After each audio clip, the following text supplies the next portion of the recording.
अस्सलाम वालेकुम एवरीवन, आप देख रहे हैं मेरा channel cook with doctor Sonia. मैं शेयर कर रही हूँ मलाई बोटी की रेसिपी। बनाऊंगी मैं इसको तवे पे, टेस्ट आएगा बारबेक्यू जैसा। तो 600 ग्राम्स मैंने चिकन बोनलेस लिया है, आधा किलो से थोड़ा सा ज्यादा है। और इसमें लेमन जूस ऐड कर रही हूँ मैं 1.5 टेबल स्पून। और साथ ही इसमें शामिल करेंगे लहसुन अदरक का पेस्ट 1 टेबल स्पून ऐड कर रही हूँ। नमक आप अपने टेस्ट के अकॉर्डिंग ले लेना, मैंने पौना चम्मच ऐड किया है। और काली मिर्च पाउडर 1 टीस्पून शामिल करेंगे। सब्ज मिर्च का पेस्ट 1 टेबल स्पून। गरम मसाला पाउडर 1 टीस्पून। और 1/3 कप दही शामिल किया है, 1/3 कप ही कोई भी टेट्रा पैक क्रीम शामिल कर लें। मिक्स करके आपने इसको 2 से 3 घंटे मैरिनेशन के लिए रख देना है।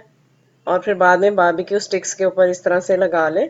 सारी रेडी हो जाए स्टेक्स तो फिर आपने एक तवा ले लेना है, उस पर 2 से 3 table spoon just oil add करना है और फिर चिकन स्टेक्स ऐड कर देनी है। रिमेनिंग दही और क्रीम का मिक्सचर भी ऐड कर दें, साथ साथ इसको गोल्डन कर लें और 15 से 20 मिनट में ये रेडी हो जाते हैं लो टू मीडियम फ्लेम पे। फिर आपने चूल्हे के ऊपर एक बड़ा कोयले का पीस अच्छी तरह से गर्म करना है और फिर ये चिकन स्टिक्स को आपने ऑयल लगाते हुए स्मोक की कोयले के ऊपर अच्छी तरह से कलर दे देना है। बड़ा ही अच्छा सा टेस्ट भी आ जाएगा और कलर भी आ जाएगा। रेसिपी अच्छी लगे तो लाइक शेयर और कमेंट कर दें। Thank you.